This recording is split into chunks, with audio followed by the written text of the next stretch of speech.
बिस्मिल्लाहिर्रहमानिर्रहीम।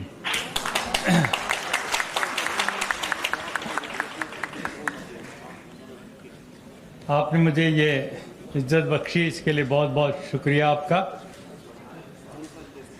आज यहाँ पर जो अवार्ड दिए गए इन नौजवान दोस्तों को, साथियों को, उनके लिए बहुत बहुत मुबारकें। और अभी जो मुझे कुछ सुनने को मिला, बहुत ही खुशी हुई। एक से एक अच्छी तकरीरें यहाँ पर हुई। इस मौके पे मैं कुछ थोड़ा सा लीक से हटके कहना चाहूँगा। हम सब जानते हैं, मैंने अपने विचार फ़तेहुल्लाह गुलन जी के बारे में, ये जो छोटी सी किताब है इस पे लिखा हुआ है। लेकिन इसके साथ साथ मुझे ये कहना है कि इस किताब को पढ़ कर के मुझे ये लगा कि इस्लाम की सारी दुनिया के अंदर कुछ ऐसे दानिश्वर हैं, कुछ ऐसे विद्वान हैं जो ये नहीं चाहते कि इस्लाम के नाम पर या हज़रत मोहम्मद साहब के सल्लल्लाहु अलैहि वसल्लम उनके नाम पर फसादात हों। असली मैसेज जो है वो ये होना चाहिए। मुझे कई बार ये सवाल मेरे दिल से गुजरता है कि मुसलमानों को गुस्सा क्यों आता है। जहाँ आना चाहिए वहाँ कम आता है, जहाँ नहीं आना चाहिए वहाँ ज़्यादा आ जाता है। माफ़ कीजिएगा। हिंदुस्तान की चप्पे चप्पे शराब की दुकानें हैं, उम्मुल खबाइश है, सारी बुराइयों की जड़ है। देखते हैं, गुजर जाते हैं चुपचाप। मैं नहीं कहता वो खुद पीते होंगे, लेकिन चुपचाप गुजर जाते हैं। गुस्सा क्यों नहीं आता तुम्हें? जुए के अड्डे हैं तमाम, कोई गुस्सा नहीं आता। लेकिन दुनिया के किसी कोने में, कैलिफोर्निया के एक छोटे से कमरे में एक नामुराद सा कोई यूट्यूब पे डाल देता है कोई छोटी सी फिल्म, तो हिंदुस्तान से लेकर के और दुनिया भर के मुसलमान नौजवानों को गुस्सा आ जाता है। वो एक मिनट के लिए रुक करके पूछने के लिए तैयार नहीं कि खुद हजरत मोहम्मद साहब होते सल्लल्लाहु अलैहि वसल्लम तो वो खुद क्या करते। उनकी ज़िंदगी के वाक़यात हम सब जानते हैं कि किस तरीके से जिस गली से गुजरते थे और यहूदन उन पर कूड़ा फेंकती थी, वो झाड़ करके मुस्कराते हुए आगे बढ़ जाते थे। और जब एक दिन कूड़ा नहीं पड़ा तो उन्होंने पूछा मामला क्या? कहा वो बीमार है, उसके पास फलों का टोकरा लेकर के चले। ये सीखना चाहिए था हमें, ये हमें सीखना चाहिए था उनकी ज़िंदगी से, न कि गुस्से में तलवारें खींच लें और प्रॉपर्टी जला दें और वहाँ एक एम्बेसडर को ही मार डाला। बेनगाजी में अमेरिकन एम्बेसडर को, उसके 3-4 और लोगों को।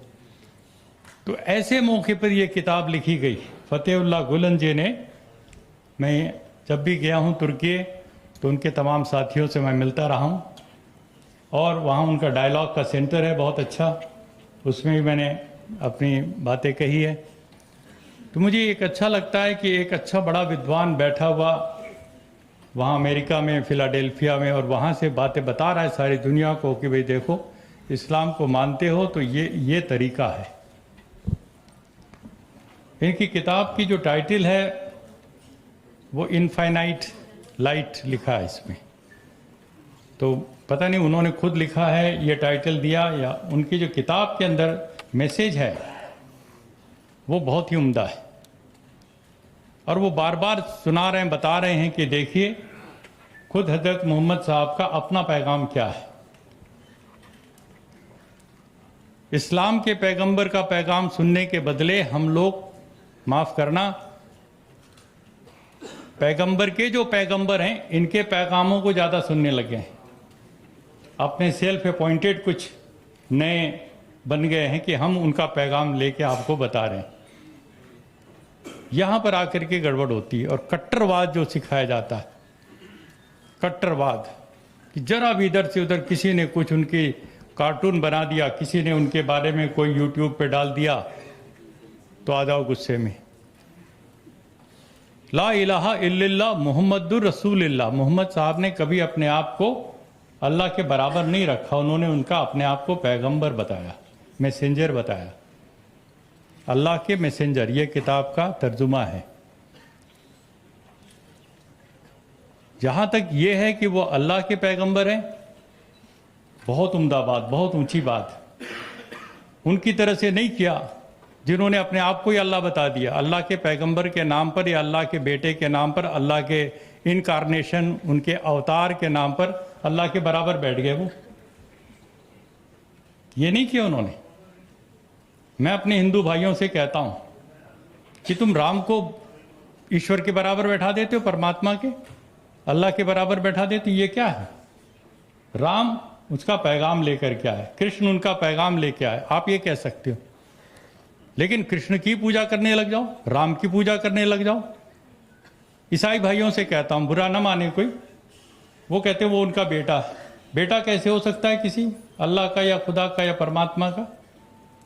लेकिन हम मैसेंजर को कहीं ना कहीं अल्लाह के बराबर बना देते हैं। नबी को जो चाहे खुदा कर दिखाए, इमामों का रुतबा नबी से बढ़ाए, न तौहीद में कुछ खलल इससे आए, न इस्लाम बिगड़े, न ईमान जाए। तो दोस्तों, अल्लाह की बंदगी करनी है। अल्लाह पूरे कायनात के जर्रे जर्रे में है और आज कायनात को खतरा है, जिसको हम ग्लोबल वार्मिंग कहते हैं, जिसको हम पर्यावरण कहते हैं। हवा जो हम सांस लेते हैं वो अल्लाह की दी हुई अमानत है। जो पानी हम पीते हैं वो अल्लाह की अमानत है। उसके साथ खिलवाड़ हो रहा है। तरक्की के नाम पर हमारी सरकारें खुद कर रही, बड़े बड़े कंपनियां कर रही, लेकिन हम चुप रह जाते हैं, हमें गुस्सा नहीं आता। जब अल्लाह का कोई मजाक उड़ाए, कार्टून बनाए, तो गुस्सा नहीं आता। ये क्या बात है? मैं समझता हूं कि फैतुल्लाह साहब की इस किताब को पढ़ने के बाद और बाकी भी दानिशवरों की बातों को सुनने के बाद हम लोगों को इस पर विचार करना चाहिए और बहुत इत्मीनान के साथ जो किरदार, जो एक मैसेज वो अपनी ज़िंदगी से दे रहे हैं, और एक बार नहीं दिया, 1000 बार दिया। कभी भी नफरत में आकर बदले की भावना से लेकर के हिंसा की आग प्रॉफिट ने नहीं सुलगाई। हम उनका नाम लेकर के सुलगाने की कोशिश करते हैं तो हम उनके साथ न्याय नहीं करते, उनके साथ इंसाफ नहीं करते।